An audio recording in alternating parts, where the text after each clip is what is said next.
we are what the future is for women. Yeah. And I look at having my daughters and... At 62, Demi Moore has finally broken her silence. All of those things, no matter how humiliating or painful, I did not grow old in silence. I was only waiting for the right moment to name them one by one. Once, Demi Moore was the ultimate sex symbol of Hollywood.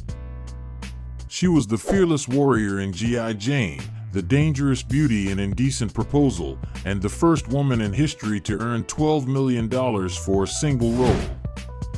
But why would someone bold enough to shave her head for a character, and brave enough to love a man 15 years her junior under the spotlight, collapse on the floor just because she was called a relic of the golden age?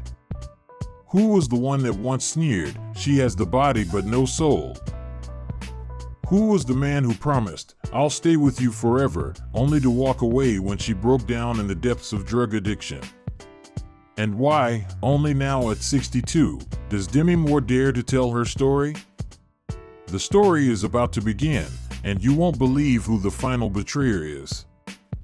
Demi Moore, the goddess who was stripped bare on Hollywood's red carpet, was born on November 11, 1962, in Roswell, New Mexico.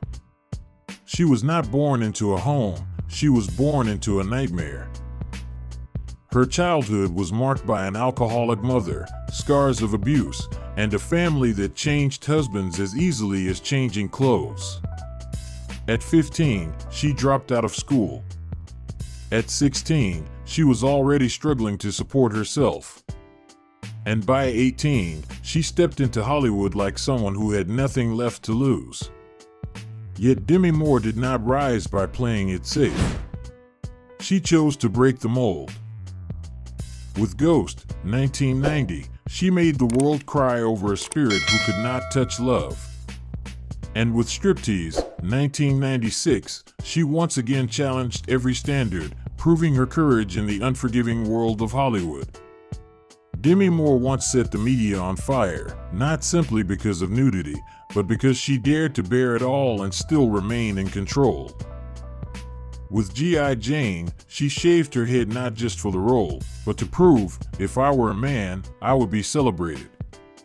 At one time, Demi was the highest paid actress in Hollywood. Studios lined up at her door. She shared a marriage with Bruce Willis, the man admired by an entire nation.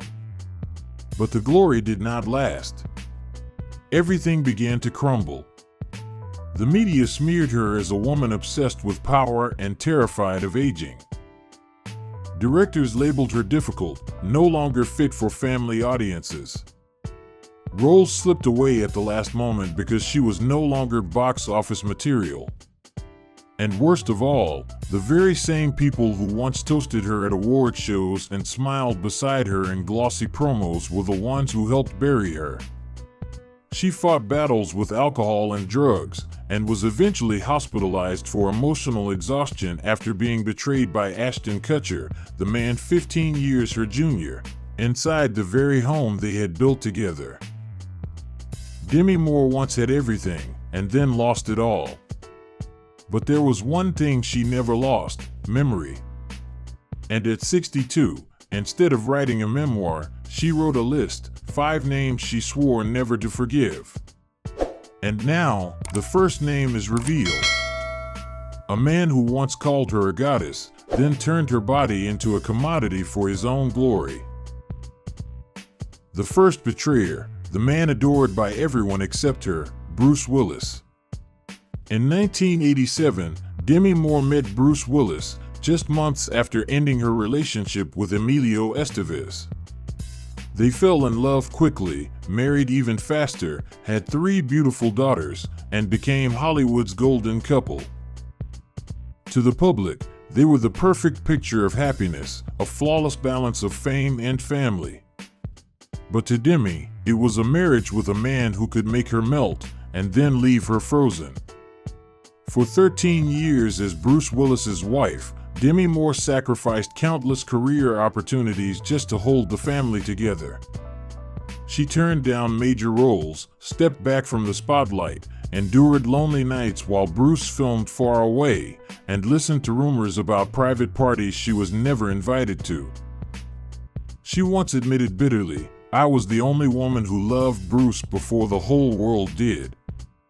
But the moment the world began to worship Bruce as a cinematic hero, Demi vanished. She was no longer Demi Moore, she became Bruce Willis's wife.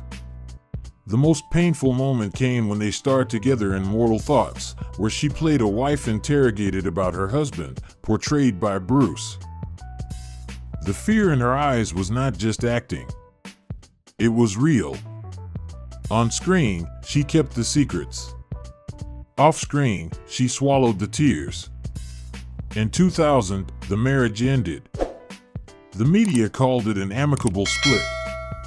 They still appeared together at parties, co-parented gracefully, smiled on magazine covers.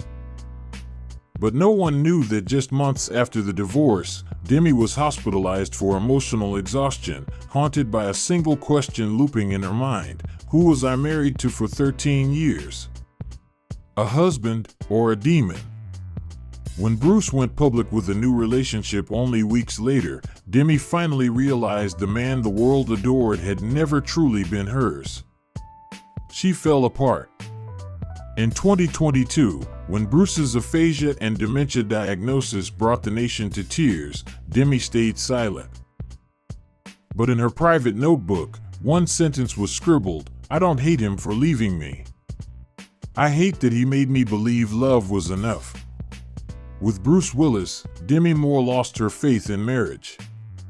But with the second man, she would lose her dignity after a leaked scene was shown without her permission.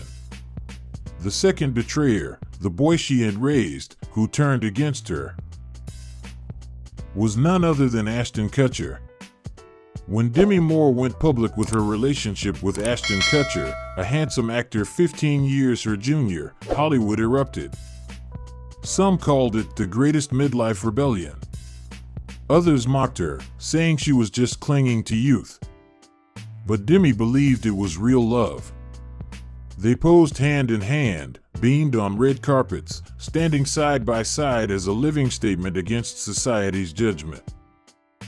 Yet behind those smiles was a woman who constantly wondered, am I still attractive enough for a 27-year-old man?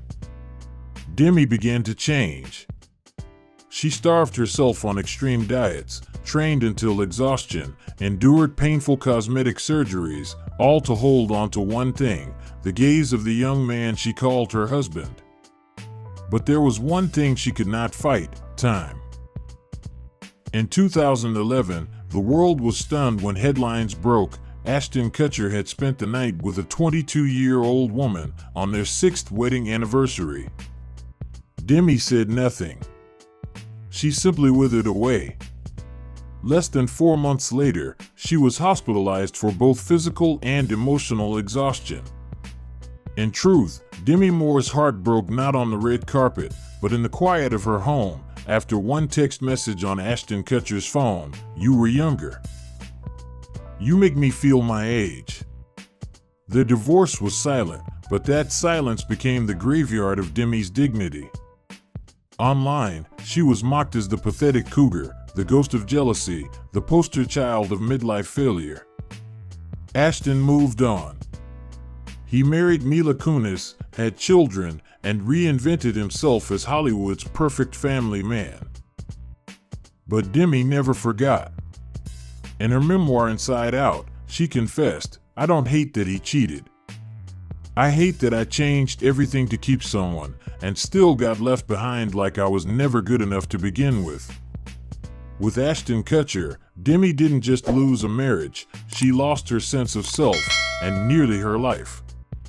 The third betrayer was someone who once held her hand on stage like a teammate, but once the lights went out, dismissed her as the box office poison. The third betrayer, on-screen lover. Backstage stranger, Patrick Swayze. Ghost, 1990, was the film that defined Demi Moore. The pottery scene with Patrick became one of cinema's most iconic images. For decades, audiences hummed Unchained Melody, believing they were close, perfectly in sync, the golden couple that would never fade. But only Demi knew that behind the camera, they barely spoke. Patrick refused to join her on the promotional tour, telling producers, "I don't work well with her. She's overly emotional."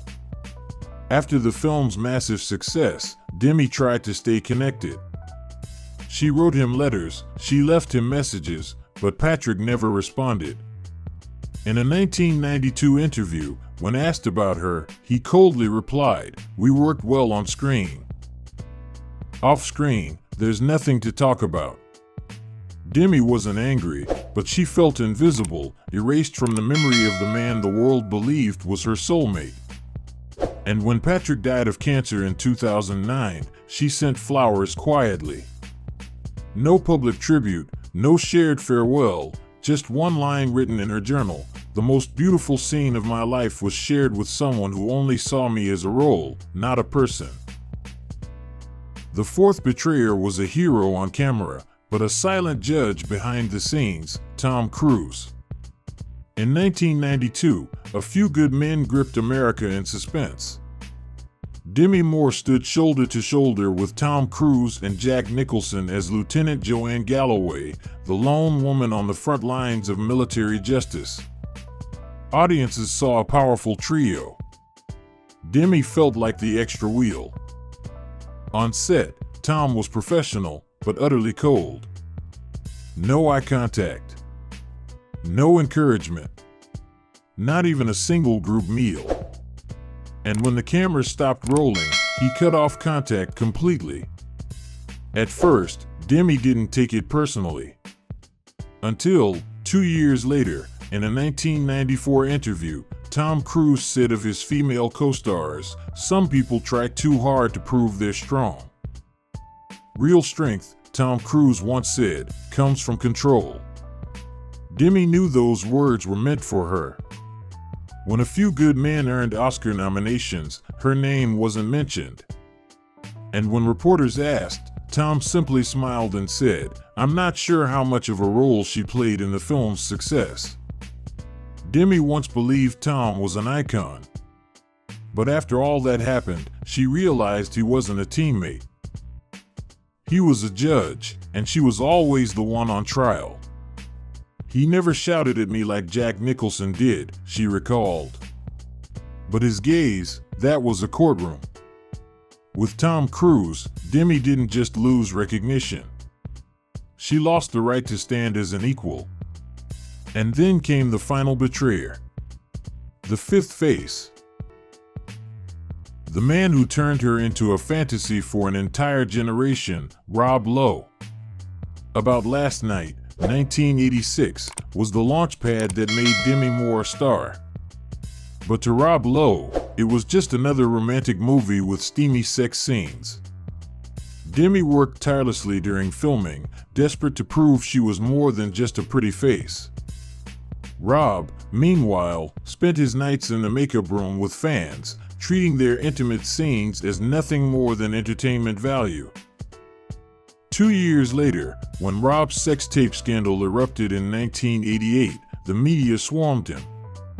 To salvage his image, he began recounting those passionate scenes from About Last Night, using them as proof of his wild sex life. Suddenly, Demi's name was dragged into scandalous headlines she had nothing to do with. Worse still, Rob once said on national television, "Demi is the ideal co-star. She always puts you in the right mood." It sounded polite. But to the public, it reduced Demi Moore to nothing more than a prop for male desire. "I didn't shoot love scenes to turn anyone on," she would later write. But for some people, just being a woman means you're already an object. Rob Lowe bounced back. He was celebrated as the symbol of reinvention. But Demi? She was dragged down every time someone whispered about the bad girls of the 80s. With Rob Lowe, Demi didn't lose a role. She lost the chance to be taken seriously for an entire decade. Demi Moore was not destroyed by scandal. She was undone by whispers behind her back, by hugs that existed only for the cameras, by 5 faces that once called her their muse. And now, at 62, with no one left to please, she is not asking for justice. She is asking to be heard. Because some wounds never make headlines. They leave no scars, but they strip a woman of herself, piece by piece, day by day. If you ever loved a role that Demi Moore played, don't walk away without remembering this truth: fame fades. But pain deserves to be remembered.